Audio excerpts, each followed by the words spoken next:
I know we've talked about this story a lot, but it is so wild. And now we have a little bit more in terms of details about what is going on with Pete Hegseth.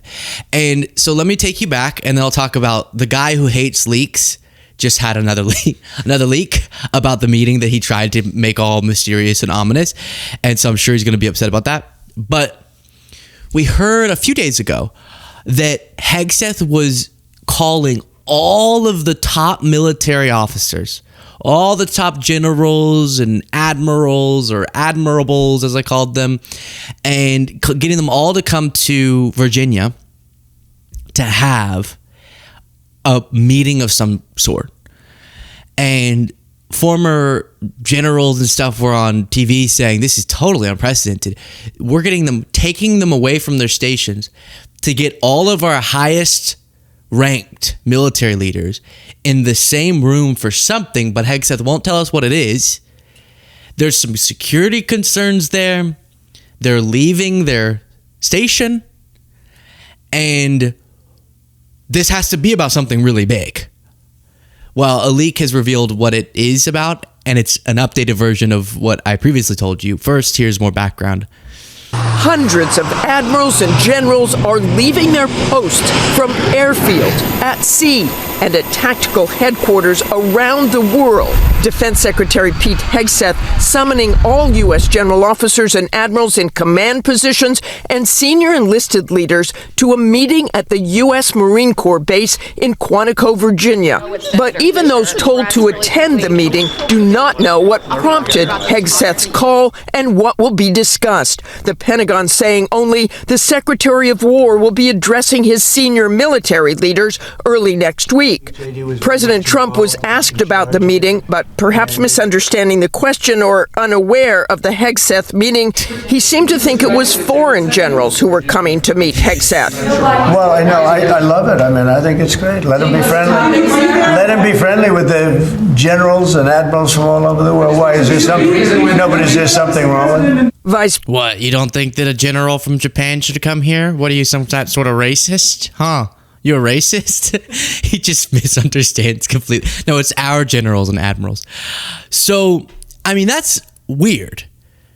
One former really high-ranking military official said he was never aware of anything like this happening. This scale of hundreds of the highest-ranked folks in the military all coming from across the world to have Hegseth address them. So then it was like, are we about to go to a war? That would be weird. Is there some big announcement?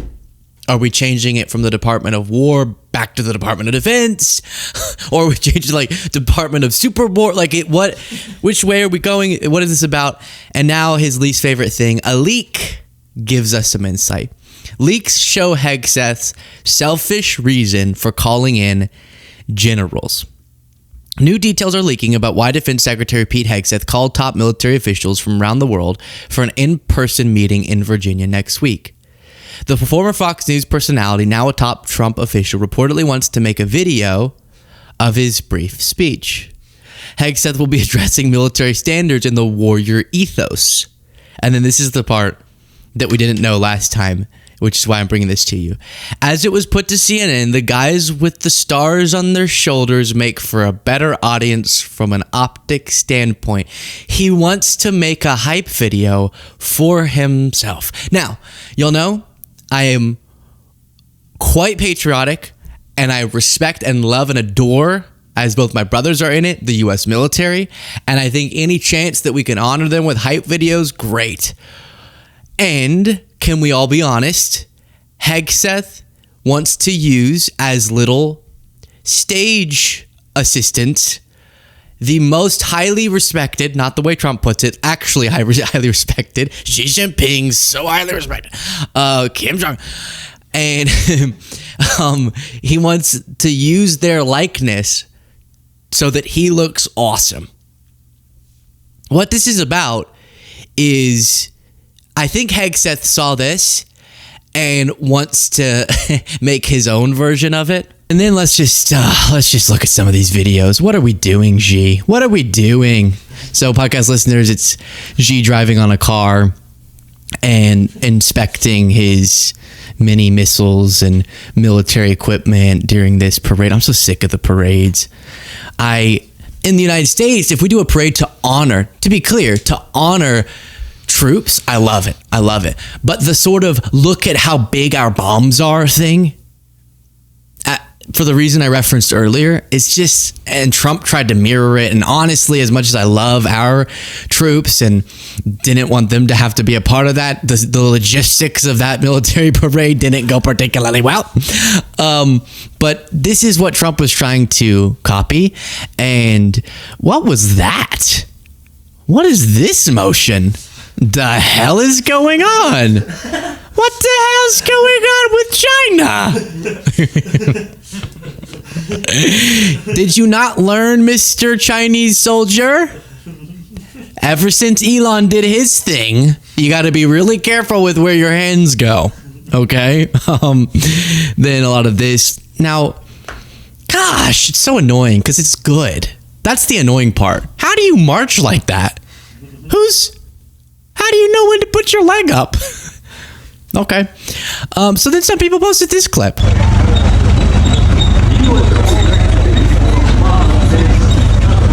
That was from Trump's military parade. And again, a military parade, and I've been witness to really incredible U.S. military parades. Both my brothers in the military, they would do these things. It's awesome, and I love it. And the troops, yes, but like the look at how many bombs we have thing, I'm a little sick of, to be honest. Yeah, I mean, I don't want to set myself up for hypocrisy. Whenever I'm at a football game and the planes fly over, does a little tinkle go in my pants? Yeah, it does. And I do like that. I just have to be honest. I do like it. And the American military is something we should be proud of. But Trump trying to copy these shows of force that often are at the detriment of the citizens in those countries is irritating. So we saw the hype video of Xi Jinping driving on the top of a car. I know a lot of leaders have done this, but it looked very much like the Hitler stuff. I'm just saying that in terms of like the logistics, getting all of them to show up, and the guy was doing the thing with his hand, and then Xi Jinping's driving down. He's like oddly like, why are you so stoic? All your soul, I would be like, woo, yes, you. No, it's all you. But he's like, very upset. So Hegseth saw that, and he wants his own. And because they apparently don't want to try another parade, it's just going to be a bunch of cool looking, because they are cool looking. Have you seen with all the things, all the badges and the award and like honors? It's amazing, cool, but it's just using them as props. It feels, because Hegseth wants a cool hype video. So then what is... And also, wait, you remember this reporting whenever Trump spoke in front of soldiers and one message said simply, no fat soldiers? Like, they're so obsessed with the aesthetics, which is this is not the thing that makes them authoritarian at all.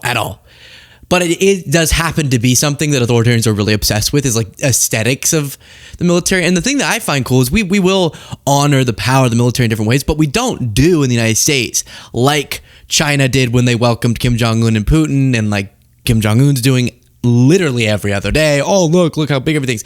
And then Putin does this a lot too, which is you almost have to performatively prove how powerful your military is. Whereas to me, it's so cool that we honor the soldiers, but we don't have to show you how big our bombs are.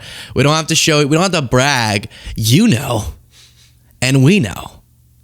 Don't mess with us, right? It's kind of a cool thing. You know, that like really humble, buff friend you have? I don't know if I have one, but like I'm imagining. And he never says he could beat you up. You never ask him, but you know he could. That's like supposed to be us. But now under the Trump administration, they're focused a lot with that, the more imagery fixated things. And I do think this is going to be, as you heard in that reporting, yes, a chance to make a video, but also this obsession with the rebranding. They think that our military hasn't been successful enough, according to them, because it was named the Department of Defense instead of the Department of War. And you might remember that Pete Hegseth worded it this way.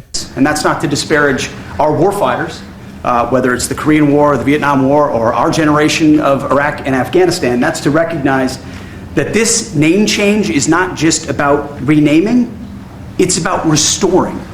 Words matter. It's restoring, as you've guided us to, Mr. President, restoring the warrior ethos, restoring victory and clarity as an end state, restoring intentionality to the use of force. By the way, just a side note, I recently was on a bachelor trip with maybe like a mini current military folks. It was like the toughest guys you've ever seen, and me just there. And so we related on a lot of things, I'll have you know, a lot of things. And they all had joined the military before Trump got into office. I think they have a hella warrior ethos. So it's a little irritating to me that they constantly have to solve a crisis even if it's not there. And so he's like, we're going to bring back the warrior ethos. Okay, guy who can't throw an axe out in public in New York City and also got thrown out of strip clubs because you were drunk climbing on stage screaming about Muslims and you're a former Fox News host and you've been okay, dude, I think they have the warrior ethos. Maybe you don't. So at your direction, Mr. President, the War Department is going to fight decisively, not endless conflicts. It's going to fight to win, not to lose. We're going to go on offense, not just on defense. Maximum lethality, not tepid legality. All right.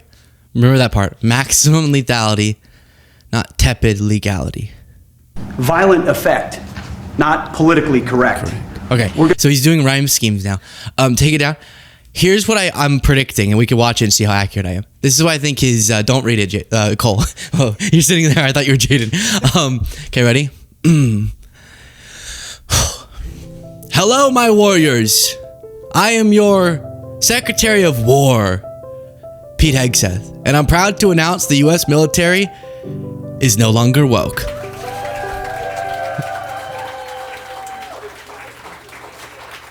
We're going to edit in some cheering and stuff and patriotic music. Ready? Maximum lethality, not tepid legality. Violent effect, not politically correct. Precision strikes, no drag queen open mics. Tactical mobility, no gender fluidity. Fighting in a hurry, no transgender surgeries. Shock and awe, no pronouns in law. Close quarters combat, no rainbow doormat. Yeah, thank you. Rules of engagement, no gender rearrangement. Target acquired, no polyamory desired. Fighting wrong, no seals and thongs. Thank you. No. USA. That's what I'm predicting that his speech is going to be. And we brought in from around the world the most critical leaders so that they could hear him deliver that speech. Wow. Thank you so much for watching. I'll talk to you all next time.